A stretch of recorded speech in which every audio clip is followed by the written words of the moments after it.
Stock మార్కెట్కు సరికొత్త జోష్ వచ్చింది. మార్కెట్ ప్రారంభం కాగానే భారీ లాభాలతో ప్రారంభమైంది. సూచీలు దూసుకెళ్తున్నాయి. కొద్ది రోజులుగా ఒడిదుడుకులతో కొట్టుమిట్టాడుతున్న సూచీలు ఈరోజు సరికొత్త రికార్డు దిశగా దూసుకెళ్లాయి.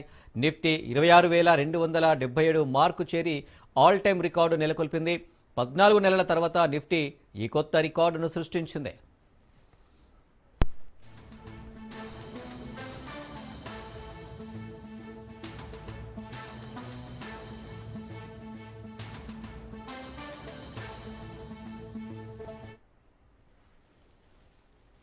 ప్రస్తుతం సెన్సెక్స్ 275 పాయింట్లు లాభపడి 85,884 దగ్గర కొనసాగుతుండగా నిఫ్టీ 178 పాయింట్లు లాభపడి 27,971 దగ్గర కొనసాగుతుంది. ఇక నిఫ్టీలో Hindalco, L and T, NTPC, Jio financial, Bajaj finance ప్రధాన లాభాలను ఆర్జించగా Titan company, Apollo hospitals, Max health care, doctor Reddy's labs, Tech Mahindra నష్టపోయాయి. ఇక BSE mid cap, small cap సూచీలు స్వల్పంగా పెరిగాయి.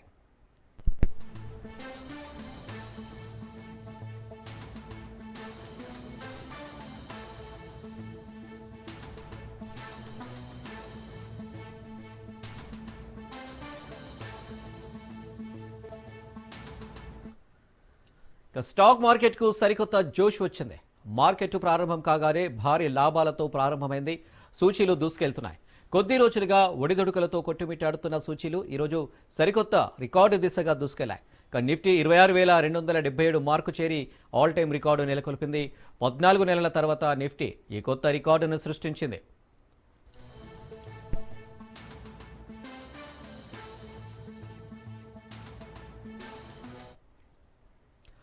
ప్రస్తుతం సెన్సెక్స్ 275 పాయింట్లు లాభపడి 85,884 దగ్గర కొనసాగుతుండగా నిఫ్టీ 178 పాయింట్లు లాభపడి 27,971 దగ్గర కొనసాగుతుంది. ఇక నిఫ్టీలో Hindalco, L and T, NTPC, Jio financial, Bajaj finance ప్రధాన లాభాలను ఆర్జించగా Titan company, Apollo hospitals, Max health care, doctor Reddy's labs, Tech Mahindra నష్టపోయాయి.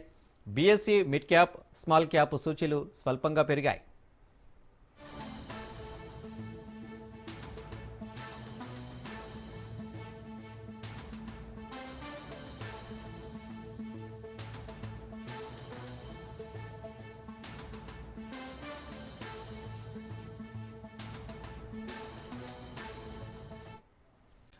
రావెల్పిండిలోని jail వద్ద పాక్ మాజీ ప్రధాని ఇమ్రాన్ ఖాన్ మద్దతుదారులు ఆందోళన విరమించారు.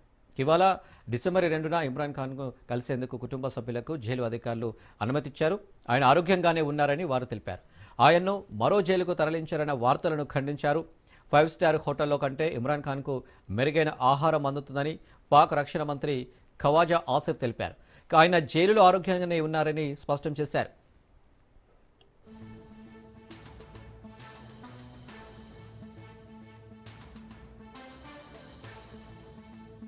पाकिस्तानी एक हो रहे हैं, हम एक नेशन और कौम बन रहे हैं। पाकिस्तान के हर पाकिस्तानी की जिम्मेदारी है कि जुल्म के खिलाफ, नाइंसाफी के खिलाफ स्टैंड ले। कोई भी पाकिस्तानी और किसी भी पाकिस्तानी पर जुल्म हो तो उसका साथ दे। इस वक्त हमें मजलूमों को जालिमों के मुकाबले में इकट्ठे होना होगा। जालिम मुट्ठी पर है, मजलूम पाकिस्तान की सबसे बड़ी ताकत है। ये अगर उठेंगे तो जालिमों को छुपने की जगह नहीं मिलेगी। ये आज इतने बंदे हैं, आप ऐसा करेंगे पिछले मंगल से आज ज्यादा है, अगले मंगल को और ज्यादा होंगे और बढ़ेंगे। इसलिए जरूरी है कि इनका हक दिया जाए, मुलाकात करें जाए खान साहब के साथ। और एक पाकिस्तान का प्राइम मिनिस्टर रह चुका हुआ है, जेल में जो लोग होते हैं उनकी हकूक होते हैं, उनके बकायदा जेल मैनुअल में लिखा हुआ है, इनकी मैनुअल में लिखा मुलाकातें होनी चाहिए। क्यों नहीं कराते?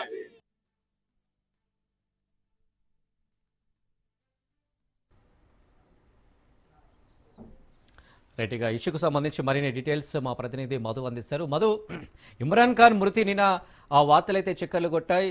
అది ఖండిస్తూ జైలు అధికారులు ఇమ్రాన్ ఖాన్ ఆరోగ్యంగానే ఉన్నారంటూ కూడా ఒక వార్తనైతే రిలీజ్ చేశారు. ఏంటి డీటెయిల్స్? నిన్నటి నుంచి చూసుకుంటే ఇమ్రాన్ ఖాన్ కు ఏమయ్యింది అంటూ కూడా ఇమ్రాన్ ఖాన్ పార్టీకి సంబంధించినటువంటి కార్యకర్తలు, నాయకులు అందరూ కూడా ఆందోళన చేపట్టారు. అయితే కాసేపటి క్రితమే జైలు అధికారులు స్పష్టంగా కూడా కొన్ని విషయాలు అయితే చెప్పడం జరిగింది. ఇమ్రాన్ ఖాన్ సేఫ్ గానే ఉన్నారు, ఆయనకు బలమైనటువంటి ఆహారమే ఇస్తున్నాము, ఆరోగ్యంగానే ఉన్నారంటూ కూడా ఆ జైలు అధికారులు అయితే చెప్పారు. కానీ జైలు అధికారులు చెప్పారు అంతవరకు బాగానే ఉంది, కానీ అందులో నిజమెంత అనేది మాత్రం ఇంకా స్పష్టత రావాల్సి ఉంది. కుటుంబ సభ్యులకు మాత్రం అనుమతిస్తాము, కుటుంబ సభ్యులకు ఉన్నటువంటి ఇమ్రాన్ ఖాన్ కుటుంబ సభ్యులు ఎవరైతున్నారో వాళ్ళు ఇమ్రాన్ ఖాన్ కలిసేందుకు అనుమతి ఇస్తాము అనేసి జైలు అధికారులు చెప్తున్న నేపథ్యంలోనే కాస్త అంటే ఉన్నటువంటి అది కాస్త తగ్గినట్టుగానే ఉన్నప్పటికీ కానీ కన్ఫర్మేషన్ అయితే ఎక్కడా లేదు. ఇమ్రాన్ ఖాన్ సేఫ్ గానే ఉన్నారు అనేటటువంటి కన్ఫర్మేషన్ అయితే ఇంకా లేదనే చెప్పాలి. అధికారులు జైలు అధికారులు చెప్పినటువంటి మాటలకు ఆయన బాగున్నారు అనేటటువంటి మాటలకు కాస్త హీట్ అనేది కాస్త తగ్గింది. 50% తగ్గినప్పటికీ కానీ 100% ఇమ్రాన్ ఖాన్ సేఫ్ అనేటటువంటి క్లారిటీ అయితే లేదు. ఈ నేపథ్యంలోనే జైలు అధికారులు ఒక స్టేట్మెంట్ అయితే రిలీజ్ చేశారు. ఆయనకు ఆరోగ్యంగానే ఉన్నారు, కావాల్సినటువంటి అన్ని సౌకర్యాలు అన్ని కూడా కల్పించాము, ఇక్కడ ఎటువంటి వస్తున్నటువంటి వార్తల్లో నిజం లేదు అనేటటువంటి విషయాన్ని అయితే జైలు అధికారులు ప్రకటించినప్పటికీ కానీ డిసెంబర్ 2వ తేదీన ఇమ్రాన్ ఖాన్ కి సంబంధించినటువంటి కుటుంబ సభ్యులకు అనుమతిస్తున్నామంటూ కూడా జైలు అధికారులు అయితే ప్రకటించారు. కానీ ఇమ్రాన్ ఖాన్ పార్టీకి సంబంధించినటువంటి నాయకులు కార్యకర్తలు మాత్రం దీన్ని ఏమాత్రం కూడా నమ్మడం లేదు. ఆయనకు సంబంధించినటువంటి వీడియో ఏదైనా సరే, ఆయనతో ఏదైనా సరే మాట్లాడిస్తున్నటువంటి వీడియోని రిలీజ్ చేయాలంటూ కూడా వాళ్ళు డిమాండ్ అయితే చేస్తున్నారు. మరి ఈ రోజు జైలు అధికారులు ఆ పార్టీకి సంబంధించిన నాయకుల నుంచి లేకపోతే స్థానికంగా వస్తున్నటువంటి డిమాండ్ నుంచి ఎటువంటి ప్రకటన రిలీజ్ చేయబోతున్నారు, సెకండ్ ప్రకటన ఏమైనా చేస్తారా అనేది మాత్రం చూడాలి. Right Madhu, thank you.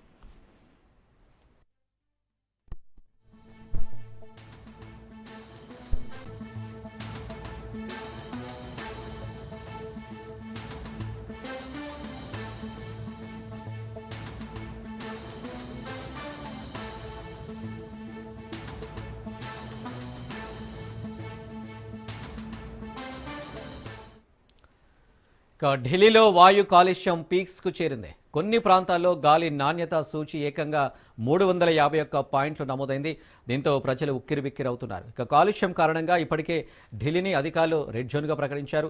Delhi వాసులు మాస్కులు వాడాలని ప్రభుత్వం ఇప్పటికే సూచించింది. అవసరమైతే తప్ప ఇంటి గడప దాటుతుందని పేర్కొంది.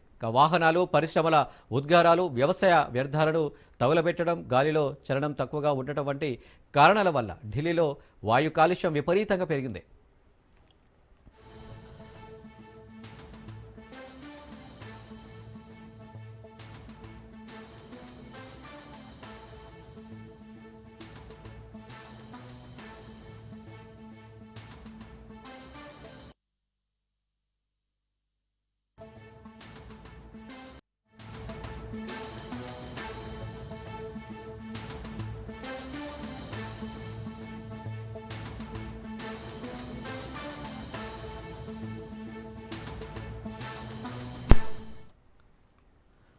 అమరావతిలో టీటీడీ ఆలయ విస్తరణకు భూమి పూజ కార్యక్రమం జరగనుంది. ఈ కార్యక్రమానికి సీఎం చంద్రబాబు హాజరై భూమి పూజ చేయనున్నారు.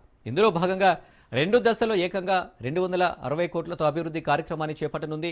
ఆలయ ప్రాకారం, మహారాజగోపురం, మండపాలు, ఆంజనేయ స్వామి ఆలయాల నిర్మాణాన్ని చేపట్టనుంది. ఈ సందర్భంగా దాదాపు 3000 మంది భక్తులు పాల్గొననున్నారు. ఆలయ విస్తరణ ప్రణాళిక ప్రకారం మొదటి దశలో దాదాపు 140 కోట్లతో పనులు చేపట్టనుంది ప్రభుత్వం. ఇదిగో 92 కోట్లతో ఆలయం చుట్టూ పటిష్టమైన ప్రాకారం నిర్మించబోతున్నారు. ఇక రెండో దశ పనులను 120 కోట్ల అంచనా వ్యయంతో తిరుమల శ్రీవారి సన్నిధిలో ఉన్నట్లుగా ఆలయ మాడ వీధులు నిర్మించబోతున్నారు.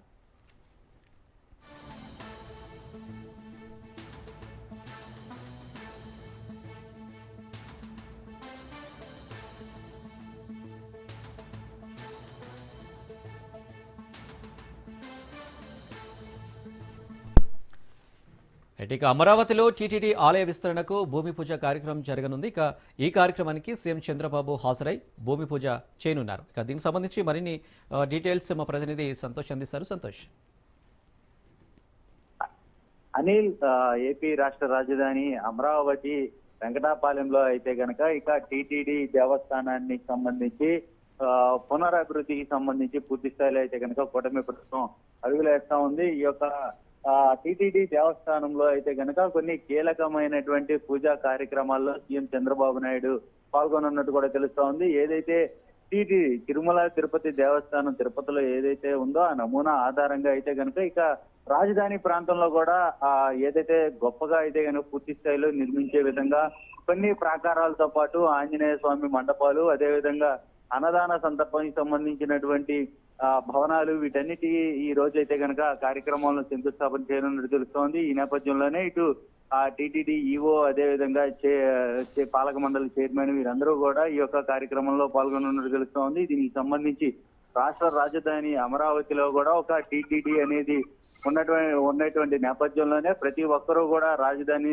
సందర్శించినప్పుడు కూడా ఇటు దీనికి సంబంధించి ఈ యొక్క దేవస్థానానికి అయితే తరలిచ్చే విధంగా అయితే కనుక ఇటు పూర్తి స్థాయిలో అడుగులు వేస్తున్నట్టు కూడా తెలుస్తూ ఉంది. మొత్తంగా చూసుకున్నట్లయితే కనుక ఈ రోజు జరగబోయేటువంటి అభివృద్ధి కార్యక్రమాలకు కావచ్చు, అదేవిధంగా సాంస్కృతిక కార్యక్రమాలకు సంబంధించినటువంటి మండపాలు, వీటన్నిటినీ కూడా ఈ యొక్క రాజధాని ప్రాంతంలో వెంకటాపాలెంలో టీటీడీ దేవస్థానంలో అయితే కనుక పలు కీలకమైనటువంటి కార్యక్రమాలకు ఈ రోజు శంకుస్థాపన అయితే చేయనున్నట్టు తెలుస్తా ఉంది అనేది.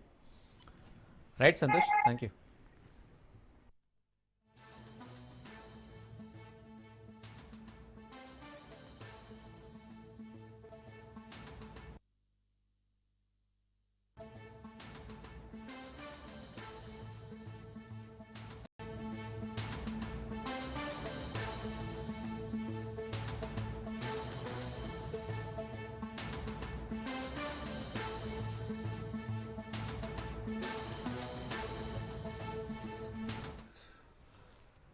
ఐబొమ్మ ప్రధాన నిర్వాహకుడు రవిని సైబర్ క్రైమ్ పోలీసులు మరోసారి కస్టడీలోకి తీసుకున్నారు. ఇవాల్టి నుంచి 3 రోజుల పాటు రవిని పోలీసులు విచారించనున్నారు. చెంచల్గూడ జైలు నుంచి ఐబొమ్మ రవిని కస్టడీలోకి తీసుకొని విచారించనున్నారు. గతంలో 5 రోజుల పాటు కస్టడీకి ఐబొమ్మ రవిని తీసుకొని సిసిఎస్ పోలీసులు విచారించారు.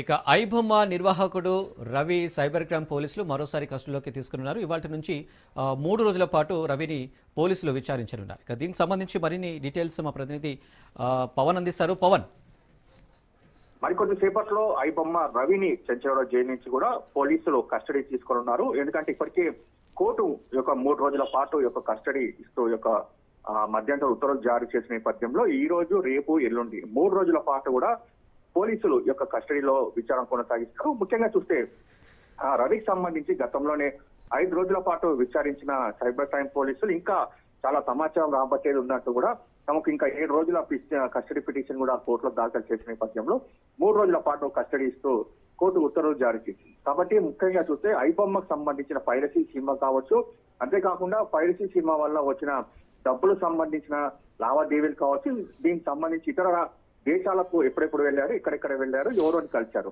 ఒక మనీ ఎవరికి ట్రాన్స్ఫర్ చేశారు, ఇప్పుడు ప్రజెంట్ ఎంత మనీ ఉంది అనే దానిపైన కూడా ప్రధానంగా దీనికి సంబంధించి ఇటు సైబర్ క్రైమ్ పోలీసులు కూడా విచారణ కొనసాగిస్తారు. అయితే విచారణలో చూస్తే మాత్రము పోలీసులకు మాత్రం సహకరించడం లేదనేది మాత్రం ప్రధానంగా దీనికి సంబంధించి మనకు తెలుస్తున్న సమాచారం ఉంది. ఎందుకంటే తనకు తెలియదు, మర్చిపోయానని ఒక సమాధానం మాత్రమే ఐబొమ్మ రవి చెప్తున్నట్టుగా మనకు సమాచారం తెలుస్తుంది. అయితే మొత్తానికి ఒక 3 రోజుల పాటు కస్టడీ తీసుకున్న దాని తర్వాత చాలా విషయాలు కూడా వెలుగులోకి వచ్చే అవకాశం కూడా కనిపిస్తుంది.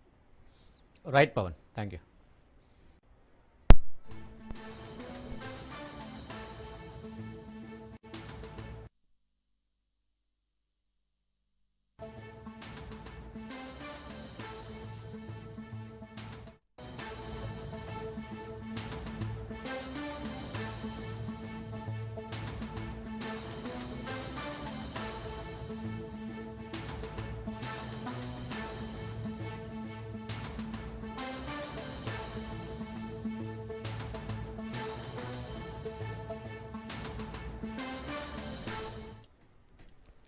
హైదరాబాద్ మాదాపూర్లో మరోసారి డ్రగ్స్ పట్టుబడింది. ఎస్ఓటీ దాడుల్లో 2 వ్యక్తులు అరెస్ట్ అయ్యారు. సుమారు 25,000 విలువైన 13 గ్రాముల ఎండిఎంఏతో పాటు 2 మొబైల్ ఫోన్లను అధికారులు స్వాధీనం చేసుకున్నారు. బెంగళూరు, గోవా నుంచి డ్రగ్స్ తీసుకొస్తున్నట్లు అధికారులు గుర్తించారు. పోలీసులు కేసు నమోదు చేసుకుని దర్యాప్తు చేస్తున్నారు.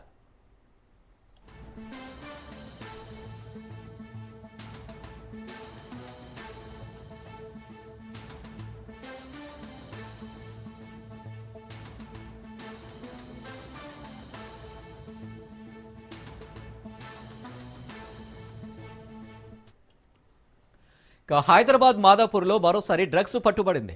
ఎస్వటి దాడుల్లో 2 వ్యక్తులు అరెస్ట్ అయ్యారు. సుమారు 25,000 విలువైన 13 గ్రాముల MDMAతో పాటు మొబైల్ ఫోన్లను అధికారులు స్వాధీనం చేసుకున్నారు. బెంగళూరు, గోవా నుంచి డ్రగ్స్ తీసుకొస్తున్నట్లు అధికారులు గుర్తించారు. ఇక పోలీసులు కేసు నమోదు చేసుకుని దర్యాప్తు చేస్తున్నారు.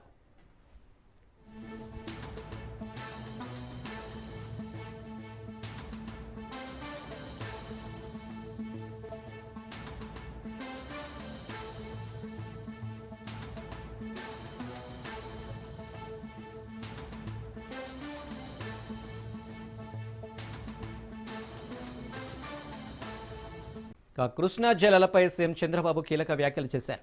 కృష్ణా జలాల విషయంలో ఏపీ హక్కులను ఎట్టి పరిస్థితుల్లోనూ వదులుకునే ప్రసక్తి లేదని చంద్రబాబు స్పష్టం చేశారు. జలాల కేటాయింపులపై పునఃసమీక్షకు అంగీకరించేది లేదన్నారు. కేంద్రం ముందు బలమైన వాదనలు వినిపించాలని అధికారులకు ఆదేశించారు. వరద జలాలను మాత్రం సామరస్యంగా పంచుకోవడానికి సిద్ధమన్నారు. తెలుగు రాష్ట్రాల మధ్య సత్సంబంధాలకు దోహదపడుతుందని అభిప్రాయపడ్డారు.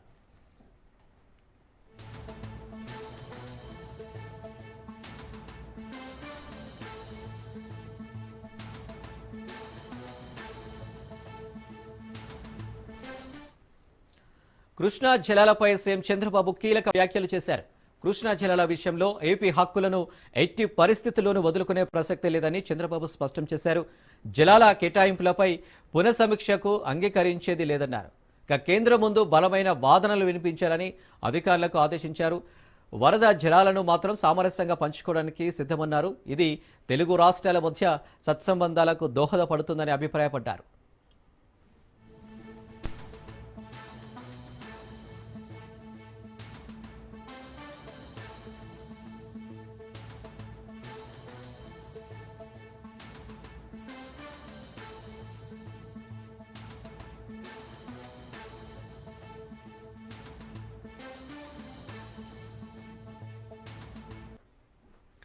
బంగాళాఖాతంలో వాయుగుండం గండంగా మారింది. ఇది ఉత్తర వాయువ్య దిశగా కదులుతూ వాయుగుండంగా బలపడే అవకాశం ఉందని అమరావతి వాతావరణ కేంద్రం అధికారులు తెలిపారు. ఆ తర్వాత కొన్ని గంటల్లో ఇది ఉత్తర తమిళనాడు, పుదుచ్చేరి తీరాల వైపు కదులుతూ మరింత బలపడే అవకాశం ఉందని తెలిపారు. మత్స్యకారులు వేటకు వెళ్లవద్దని విపత్తుల నిర్వహణ శాఖ హెచ్చరికలు జారీ చేసింది. వాయుగుండం ప్రభావంతో ఈ నెల 29 నుంచి డిసెంబర్ 2 వరకు ఏపీలో వర్షాలు కురిసే అవకాశం ఉన్నట్లు వాతావరణ శాఖ తెలిపింది. నెల్లూరు, చిత్తూరు, తిరుపతి జిల్లాలో 35 నుంచి 55 కిలోమీటర్ల వేగంతో ఈదురుగాలులు వీచే అవకాశం ఉందని వెల్లడించారు. రైతులు తగిన జాగ్రత్తలు తీసుకోవాలని విపత్తుల నిర్వహణ శాఖ సూచించింది. మలకా జలసంధి ఇండోనేషియాను ఆనుకొని ఉన్న సెనియార్ తుఫాన్ తీరం దాటిందని వెల్లడించింది.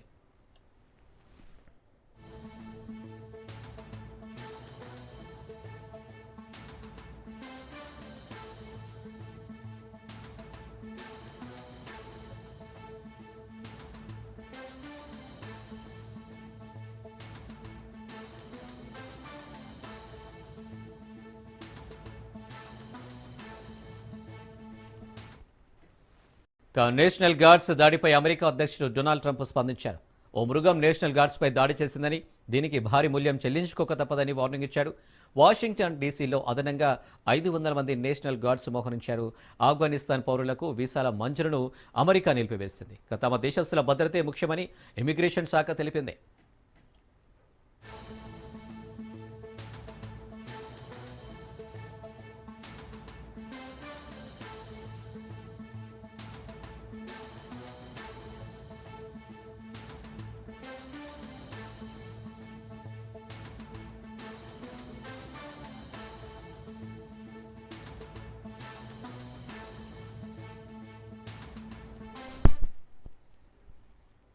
నేషనల్ గార్డ్స్ దాడిపై అమెరికా అధ్యక్షుడు డొనాల్డ్ ట్రంప్ స్పందించారు. ఓ మృగం నేషనల్ గార్డ్స్పై దాడి చేసిందని, దీనికి భారీ మూల్యం చెల్లించుకోక తప్పదని వార్నింగ్ ఇచ్చాడు. వాషింగ్టన్ డీసీలో అదనంగా 500 మంది నేషనల్ గార్డ్స్ మోహరించారు. ఆఫ్ఘనిస్తాన్ పౌరులకు వీసాల మంజూరును అమెరికా నిలిపివేసింది. తమ దేశస్తుల భద్రతే ముఖ్యమని ఇమిగ్రేషన్ శాఖ తెలిపింది.